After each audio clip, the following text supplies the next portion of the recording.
Hey, folks. I hope I did this right. It's always disconcerting when you open up some sort of utility that you're used to using, and all of a sudden there's new questions to answer. So, for all I know, I don't know, put a filter over myself that looks like a giraffe. I have no idea, but I hope we're up and running. Welcome from Georgia, Wilmington, Delaware, Colorado, Seattle, Washington, Charlottesville, Virginia, where my aunt used to live. Um, the Wildcats need to go, apparently somebody says. Milford, you're going so fast I can't tell where it's from. Lancaster, England, Cambridge, New York, from one to another. Prescott, Arizona. I have been to Prescott, Arizona. I saw the original Goldwater um, uh, department store and had a fabulous meal there at a restaurant near there. Sylvania, Ohio, Buffalo, New York, Nashville. This is much more fun than doing politics. We should just do different scenes in the United States, I think. But I suspect that's not why you are here. Hey, Newcastle. I suspect that's not why you're here. So let me get into a bunch of the questions you asked. And I'm going to start in the obvious place with what happened on Sunday night and Monday. And let me just be clear here that when I did a video last Friday about the deal that Schumer put forward for the Republicans in the Senate, that was a really different deal than Sunday night. It keeps circulating with people going, oh, listen to Richardson. It was a brilliant move by Schumer. And you always have to remember that politics is a moving target. So even though what happened on Sunday was less than 48 hours later, it was not at all the same thing. I mean, it was just completely different. You could write a history of a number of things happening, and you would not put both of those things in the same book. So that video I did was about the Friday deal that Schumer offered, which was very clearly a messaging deal. What happened on Sunday was a different kettle of fish altogether. And I think it says a lot about where we are as a country right now. And let me walk you through what happened. So remember the Democrats are a minority party in both the House and the Senate, and they don't have the White House, and they don't have the Supreme Court. So their options are limited. But when they decided to shut down the government by refusing to give the 8 votes that were necessary for 7 or 8, depending on what Rand Paul did, who's a Republican from Kentucky, by refusing to let the Senate move forward with the House's continuing resolution, what they were doing was really trying to bring attention to the many things, not just the end of the premium tax credits for the Affordable Care Act subsidies that the Republicans did not put in their budget reconciliation bill of July, which is the one they call the One Big Beautiful Bill Act, and which cut Medicaid and cut SNAP and cut all kinds of stuff, renewable energy subsidies, all kinds of stuff. So they were calling their people's attention to that through the Affordable Care Act subsidies. But they were also trying to make some kind of a stand against Donald Trump because, first of all, because I think they believe it, but mostly because people like you and me demanded it. So what happened was, normally, like always before, when there is a shutdown, there's a negotiation. Like, you think about this. This happened, but nothing ever shut down under Biden because he would call people in into the Oval Office and they would say, well, I really need this, I really need that. And that's just how it's done. Because the end of the day, nobody likes a shutdown. It hurts people. But what the Democrats ran into with Donald Trump was he just said, I don't care. I want to hurt the American people. I want you to do what I say. And so I'm going to I'm not going to negotiate. I'm going to refuse to let the Republicans negotiate. And I'm going to cause as much pain as it is humanly possible to cause from the White House. So instead of funding SNAP, there's money to fund SNAP. People have always funded it before. That's the Supplemental Nutrition Assistance Program. He said, no, I'm not going to do that. And that went to the Supreme Court, and it's been through the courts, and they're saying you have to do it. And he's saying, I'm not going to do it. So all of a sudden, you have 42 million Americans who don't know how they're going to get enough food to eat. And similarly, during a shutdown, the Office of Management and Budget, or the the OMB, has a lot of power to determine who gets paid. And under Trump, the person in charge of the OMB is Russell Vought. And Russell Vought basically was like, hey, we're trying to get rid of the government anyway. We're not going to pay anybody we don't want to pay. And then they started to say, and we're actually not going to pay the people who have been furloughed, just the ones who are at work, which there's a law that says you can't do that from 2019, I think. So they were really trying to push this shutdown in such a way that it induced people to say, I got to get a different job and to leave the federal government. And then there was another aspect that the administration really pushed on, and that was the airlines. And everywhere on social media, you see people saying, oh, the Democrats were just mad because they couldn't go home for Thanksgiving. But that's not really what the problem was. Although people should be able to go home for Thanksgiving if they want to. But think about the role that airlines play in the commercial support of this country. The cargo planes, for example, the giant airports like the one in Atlanta, like O'Hare, like LAX, like the major 40 hubs around this country. I used to live in Tulsa, Oklahoma, when it was a major hub for a key airline. And everybody in the town worked at something that was associated with that airport. Now, it's not that hub any longer, but think about what happens when you start to put the squeeze onto that part of the airports. And just today, news broke that airline executives were saying to Trump, what are you doing here? You're killing us. And that economic pressure on top of all the other economic pressures that are so great they're not even putting out statistics any longer really looked like it was going to reach a crisis in the United States. Now, which is unheard of, because normally a president doesn't say, I don't care. I don't care who gets hurt. But the question for a lot of people was, who's getting hurt worse by this? Is this, people are going hungry, and the people in the federal government aren't getting paid, and it looks like he's trying to crash the economy, but his numbers are plummeting. So maybe we should just keep doing that, because it might further destabilize his presidency. And nobody liked the fact he bulldozed the White House and, all that stuff during the shutdown. It's going to be 45 days before it's over. I think 45 days before it's over, maybe 43. But no, 45, I think is what they're looking at. But the downside of that, of course, was the extraordinary pain it involved. And it did not appear in any way that the Republicans were doing anything other than saying, we're good the way we are. And Trump wanted, at that point, for the Senate Republicans to nuke the filibuster, which believe me, there is a huge argument about whether the filibuster is a good thing or a bad thing. I've been party to a lot of them, and there's a lot of factors involved. But Trump wanted to nuke the filibuster because he then wanted to force the Republicans to push through all kinds of measures that would guarantee nobody could ever knock him out of office. Get rid of early voting, put down really strict voter ID laws so that Democrats couldn't vote, the whole bunch of things. And what was interesting, and again, I'm going to cut to the chase here and tell you, I don't know how this comes out. I have some guesses that I will give to you, but there was a real debate. What was happening was badly hurting Trump. It was also badly hurting the country. So what was interesting about Sunday, there were a number of things. First of all, many people were including me, were blindsided by what the 7 Democrats and 1 independent did by voting with the Republicans to put forward a continuing resolution that would reopen the government under certain circumstances. And that was really interesting, because one of the people who appeared to have been blindsided was Mike Johnson, the Speaker of the House of Representatives, which is interesting. And I'll come back to that in a minute. But what happened was the Senate Republicans basically said, we're willing to negotiate. After all that, we are willing to negotiate with the Democrats because we don't want to nuke the filibuster and do what Trump says. That's a really big deal.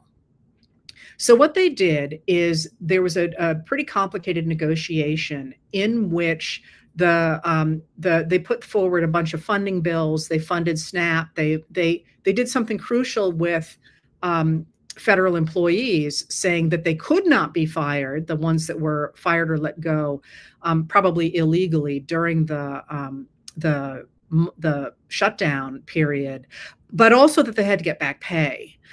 So what that does is it keeps the federal government, more or less as intact as it was at the beginning of the shutdown, which is going to matter in just a minute. And basically got the country. Oh, I'm sorry. So the other thing in it was the Democrats got the right to introduce a bill to extend the Affordable Care Act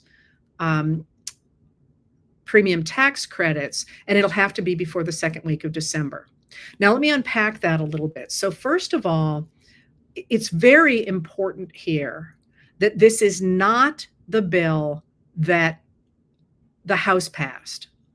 Somebody was arguing with me about that the other day. I've read them both. They're not the same bill.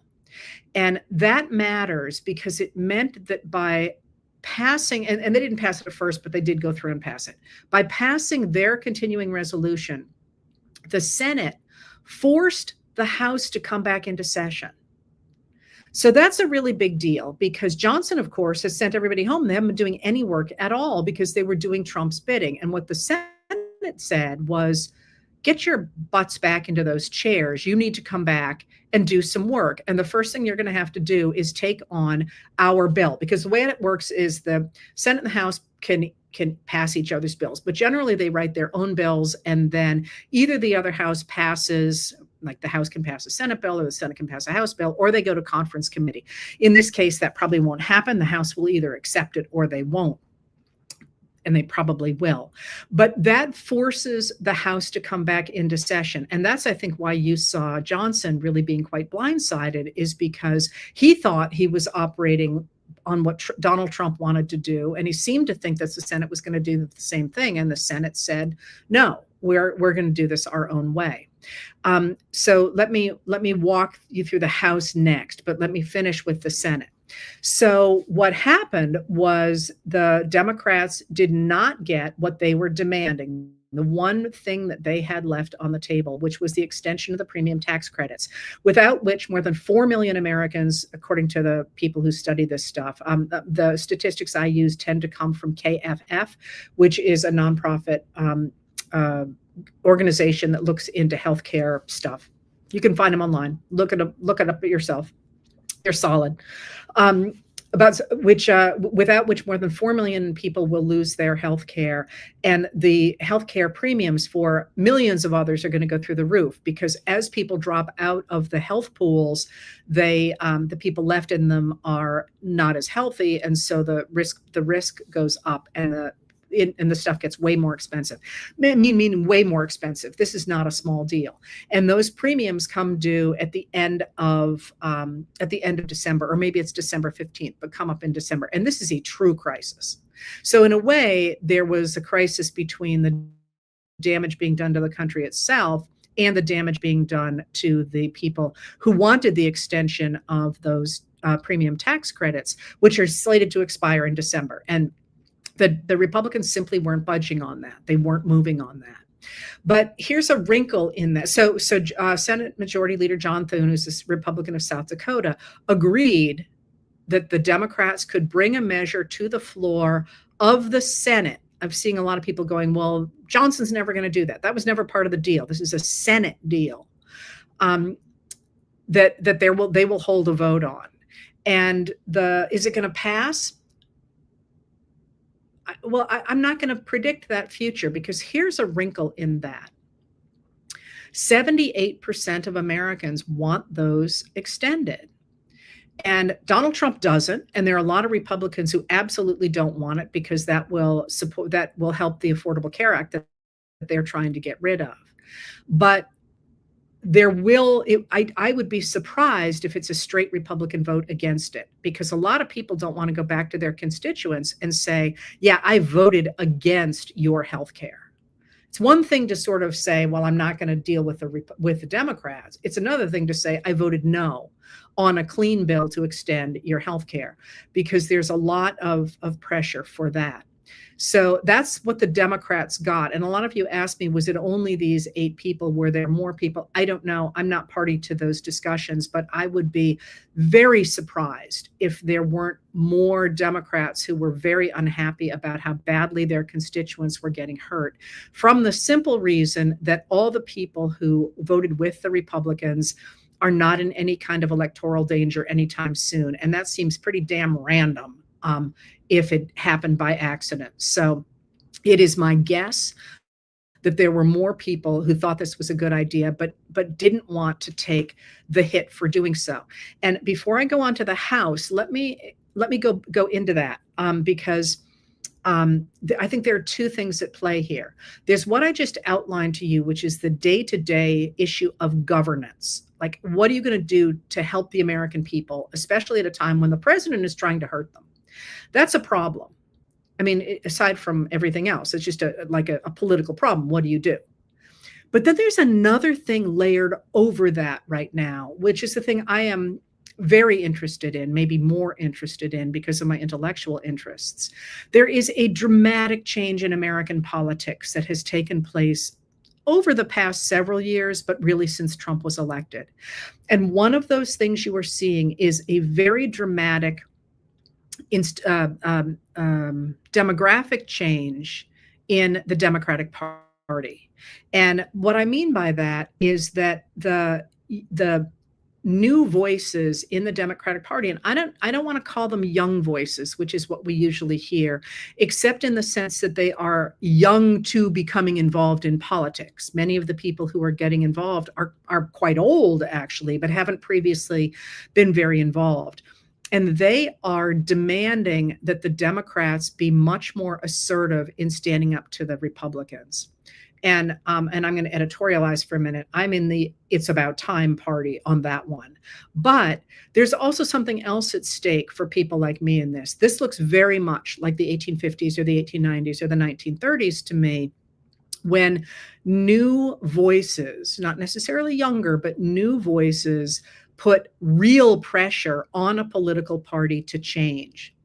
So in this moment, what I think you had come together was the governance issue and the frustration of people who are like, damn, we've been asking you guys to stand up forever. You finally look like you're getting somewhere and you're backing down. And, you know, I'm going to be a Libra here and say that seems to me to be an extraordinarily good point. On the other hand, I sit in the cheap seats and nobody lost their job because of me, and nobody was not eating because of me, and the government was not, the economy was not about to crash because of me. So those are the 2 things I see coming together, and they seem to be coming together around real fury for these 8 people, but also around Chuck Schumer as a Senate Minority Leader. And once again, I want to emphasize, when you talk about political parties, you don't always want your showboaters in positions of power. So there was a big fight about the fact that AOC didn't get some leadership position that a lot of people wanted her to have. And I was like, do not put that woman in a back room somewhere reading papers. We want her out in front. We want her charging people up. What a minority leader or a majority leader does is they corral votes and they hold people together. Now, whether Chuck Schumer is brilliant or a failure at that, I think the jury is still out. My guess is he's somewhere in between, like most leaders are. You very rarely, you're all used to seeing Nancy Pelosi, and she's one of the best in American history. You don't get that very often. But I'm not prepared to say we got to throw him out and replace him, because many of the people that individuals are calling to replace him with are ones that are very clearly running for, or seem to be running for, office. And they don't want to be stuck in a back room either. They want to be out in front of the cameras. They want to be out there charging people up. And again, I am not party at all to what Schumer does behind the scenes, but before you decide that he must go because he isn't meeting this moment, it is worth thinking about the fact that the moment is changing very rapidly. And it's not clear to me that it will do anybody any favors to take some of the most visible, inspirational, and forward-thinking new voices and stick them in a back room. That's how I think about it. So I'm a bit of an agnostic about that. I'm a little bit in the I don't really care file. If you do, more power to you. But that's kind of where I come down on why there seems to be this great disconnect. And I think you can see the disconnect between that sort of older guard and the new world, in that they didn't come up with messaging for 2 days, which I think is one of the reasons there has been such incredible fury over what they did, is because nobody understood it until finally somebody came out and said, basically they're saying nobody expected Trump was going to try and, hurt his own people. An American president was deliberately going to try and hurt people. And that meant they had to change tactics, so I think that's what was going on there. But now the House, because that's really interesting too. By forcing the House back into session, the Senate has forced, it wasn't ever out of session, by the way, but out of session means something very particular. It was not out of session. It was in pro forma session. It's just an easier shorthand to say out of session. By forcing them to come back to Washington, the Senate has done a number of things. So one of the things it's done is it has forced House Speaker Mike Johnson's hand in swearing in Adelita Grijalva of Arizona, who was elected to the House of Representatives on September 23rd and has not yet been sworn in. She is suing over that, and that lawsuit is going forward. It's had a judge assigned to it. But he now says he's going to swear her in tomorrow at 4:00. Once he swears her in, she says she will be the final signature on the discharge petition that will force the House to take a vote on whether or not the Department of Justice needs to release the Epstein files. Now, I'm going to be another skeptic on this one. Those files are so freaking toxic. I will believe that they are going to be released when I'm reading them in the New York Times or wherever. But that being said, all the stuff about how he's holding on to wait for a new vote from Texas or from Tennessee or whatever, I don't think that's right. I think 218 is just the number in this particular case. She says she's going to provide it. There are 4 Republicans who could switch their votes before the signature is done. Once the discharge petition is done, it's done. It's over. It's like a vote. Remember when somebody kept the House votes open to try and change votes all the time? Well, like that, once it's done, it's done. And then there's a number of days before which the vote itself has to come up. So it is possible that anybody, including Democrats, could change their votes. I'm not sure that's going to happen for the Republicans anyway, because so many of them are dependent on constituents who are demanding the release of those files. Remember, that was key for the MAGA support for Trump in 2024. So that's going to happen, or at least it seems as if it's going to happen. And remember, those certainly appear to be deeply, deeply problematic for the administration. And I'm going to go into that in a minute too. But again, try and keep this all in your mind, because imagine you are a senator, for example, or a representative or a governor, or somebody just wanting to go into the state house in some state. And you're watching the possibility that the leader of your party is going to be exposed in a negative way that's going to explode. What are you going to do? And I'll come back to that in a minute too. So that's going to happen.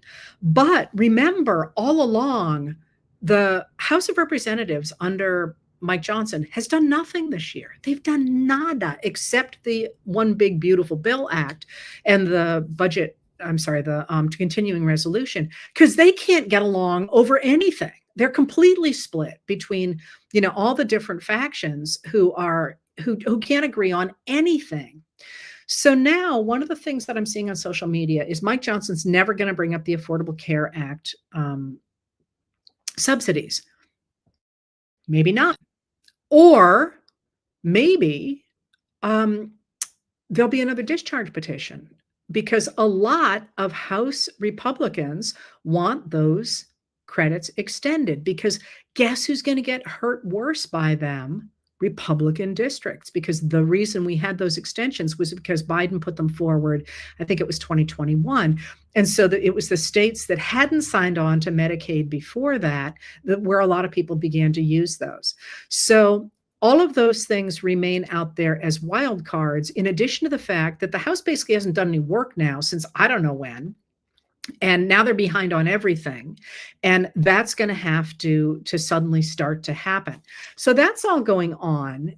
As you know, I wrote last night, if you read my letters, I literally in my head think of this as the cue ball hitting a rack of balls, because everything is suddenly now in play again. And I want to talk about what that means for people, but let me go in a little more about this. Well, yeah, I need to mention that again in a minute. Okay, so what has happened since all this started, bouncing around? Well, Trump pardoned a whole bunch of people the other day, and it certainly looks as if he is trying to gather more people to his side, for sure. But if you look around the country, like I say, there's a lot of balls in play. So in Kansas, he and his people in the White House had put a ton of pressure on Kansas Republicans to redistrict, and they said no. Kansas Republicans have said no to Trump in terms of redistricting. Utah, a lot of pressure from the White House to redistrict Utah to get rid of a Democratic seat and replace it with a Republican seat. Utah, including a Republican judge, said no. Trump is also seemingly less in control of his mental faculties, speaking of not being in control of them. And that seems to be a bit of a problem. And at the same time, you're increasingly seeing what seems to be kind of panic from him. So unfortunately, I was awake to see it come through at about a little after 2 o'clock this morning. So, less than 24 hours ago, but in the middle of the night, he suddenly started tweeting about tariffs and saying a couple of things that were really interesting, because as you know, it was last Wednesday, I think it was, although time is moving at such a pace, it might as well have been 150 years ago. The Supreme Court held a hearing about its decision on whether or not it was going to uphold lower courts saying that Trump's tariffs are unconstitutional, not all of them, but most of them. And it certainly sounded from that discussion as if they were going to decide that those were unconstitutional. And he appears to be panicking over that for many reasons. It's the centerpiece of his economic system. But also last night in his post, he said, this is, we can't give back all this money because theoretically, who knows? If somebody asked me where the tariff money's gone, who knows? Who knows what's going on in that administration? And that's really interesting, because he said, we can't do that. This money is like, we can't give this back. He said, this is an issue of national security. And that's really interesting, because if the money came in legitimately and went somewhere legitimately, what's the problem giving it back? I'm not saying it would be something that would make everybody happy. But he certainly seemed panicked at the idea that people were going to look into that money, where it went and whether or not it can come back out again. Panicked enough that he said, this is an issue of national security. And somebody else asked here about whether or not I thought the things that he was doing were outside of the Supreme Court's grant of presidential immunity for anything he undertook within within the office of the presidency, within the Article 1 powers, which is Article 2 powers, which is what the Constitution lays out for the president. And I would say anytime he says this is about national security, as he did with the detainees that he sent to CICOT in El Salvador, as he has said about the attacks on the small ships, theoretically out of Venezuela, that's him trying to rely on that grant of immunity from the or recognition of immunity from the Supreme Court, because they said, not necessarily accurately, by the way, but they said that national security and foreign affairs are two areas in which the president should be afforded a great deal of leeway. So the fact that he felt obliged at 2 o'clock in the morning to say tariffs are a matter of national security is interesting. It does not look to me like somebody who's feeling very comfortable in the wielding of his power. Similarly, you're seeing huge pushback against the actions of federal agents with regard to not simply undocumented immigrants, documented immigrants, and but also U.S. citizens. That's not going terribly well. And then you've got the issue that came up, I think it was yesterday, I'm sorry, I've lost track of time, of the whistleblower telling the House Judiciary Committee that Ghislaine Maxwell, Jeffrey Epstein's associate, has asked for her sentence, her prison sentence, to be pardoned. I'm sorry, to be commuted, and has been given extraordinary privileges in her new digs in prison, where she was moved after talking to members of the Trump Department of Justice, even though that should not have been able to happen. So, and that's going to go over like a lead balloon as well. So if you think about, I mean, I think, oh, and plus the other thing that really jumped out to me,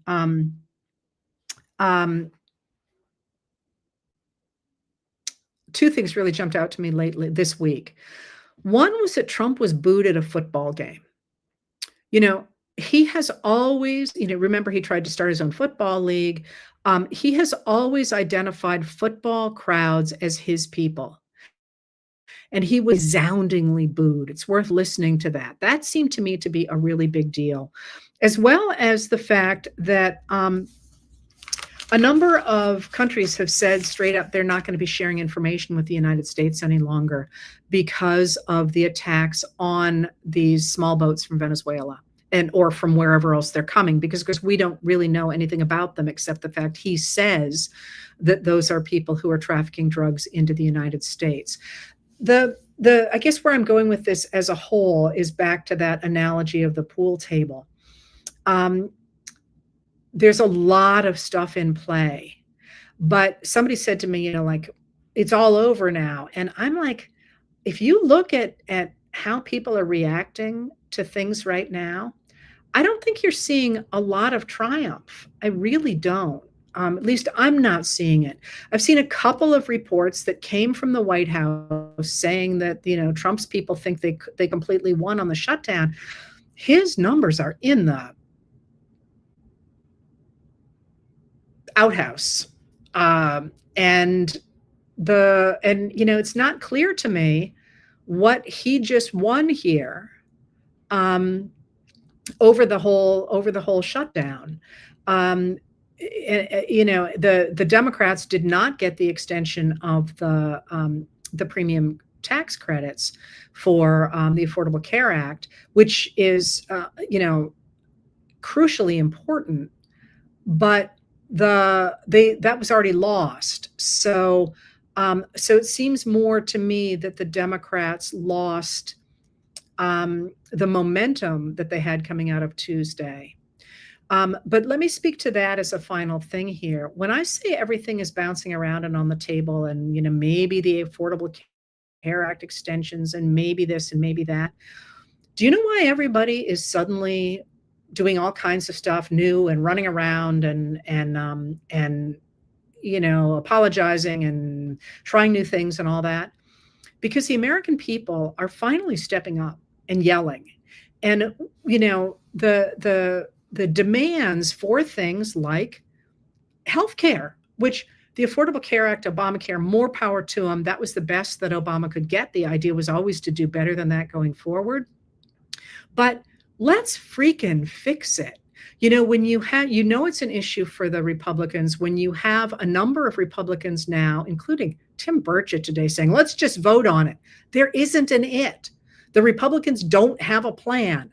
Obamacare was their plan. It was put together by the American Enterprise Institute. It was a right-wing version of healthcare because it continued to employ healthcare insurance companies and insurance companies, which, by the way, when Obamacare went in, when the Affordable Care Act went in, the economy was rickety enough that there was real pushback, even among Democrats, from the attempt to get rid of those insurance markets, simply because so many people in America are employed by insurance companies.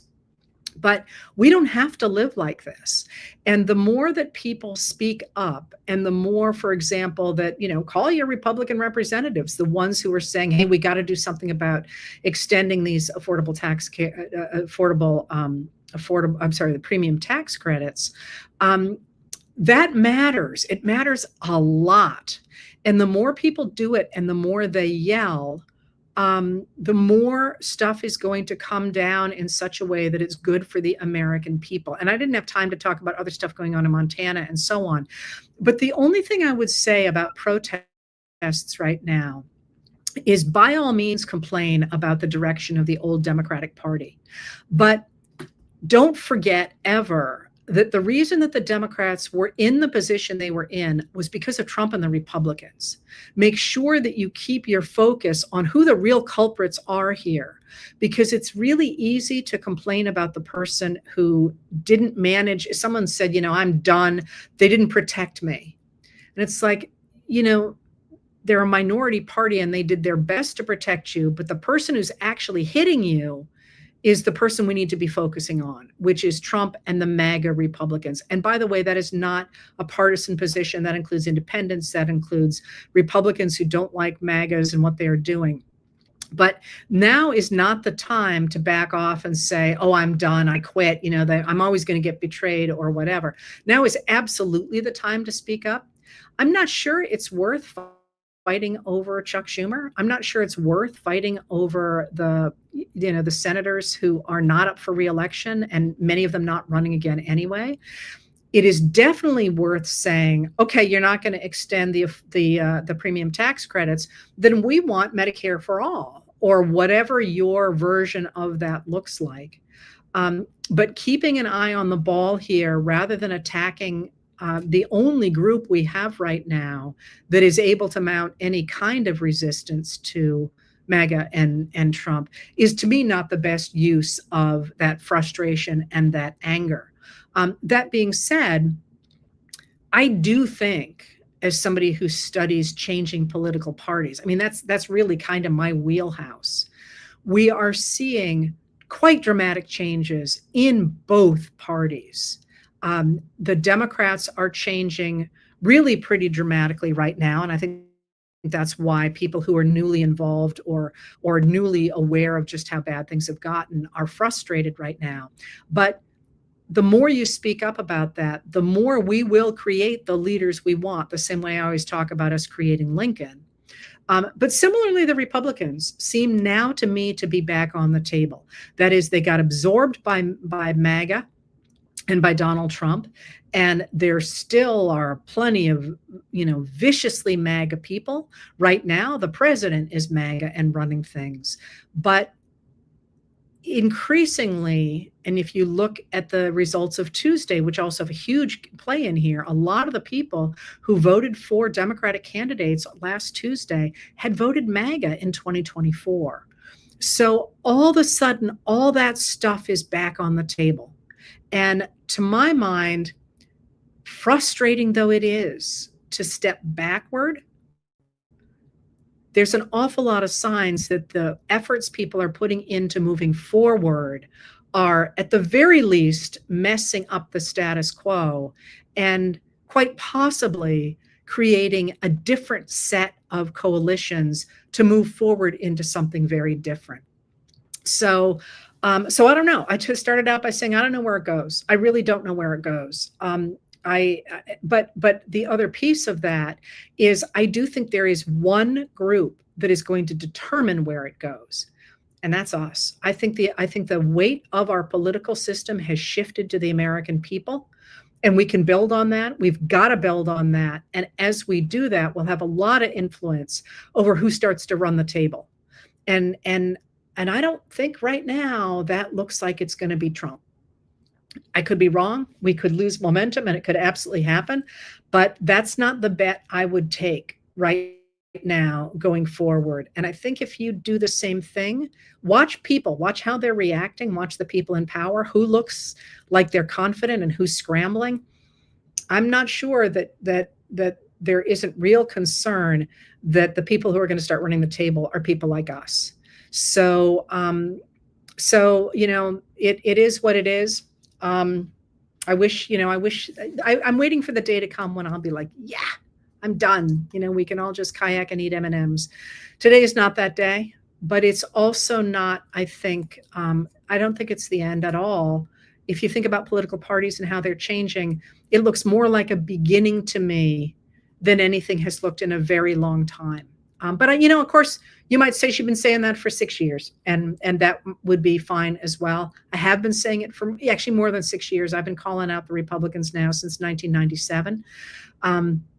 But I don't see how you keep this status quo any longer with this many things in play. And I think the next couple of weeks are going to be extraordinarily busy. They're going to be extraordinarily eye-popping. As you may or may not know, the United States has moved a carrier into place near Venezuela.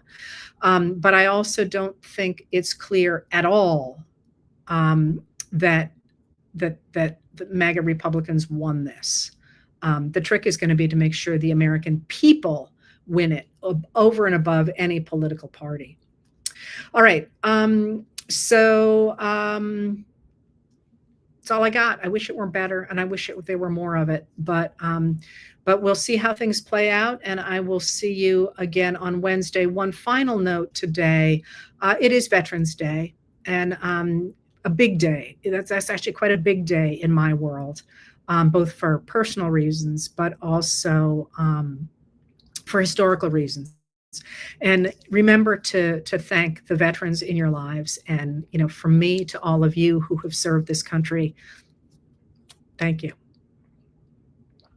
I will see you all on Thursday. Thanks for being here.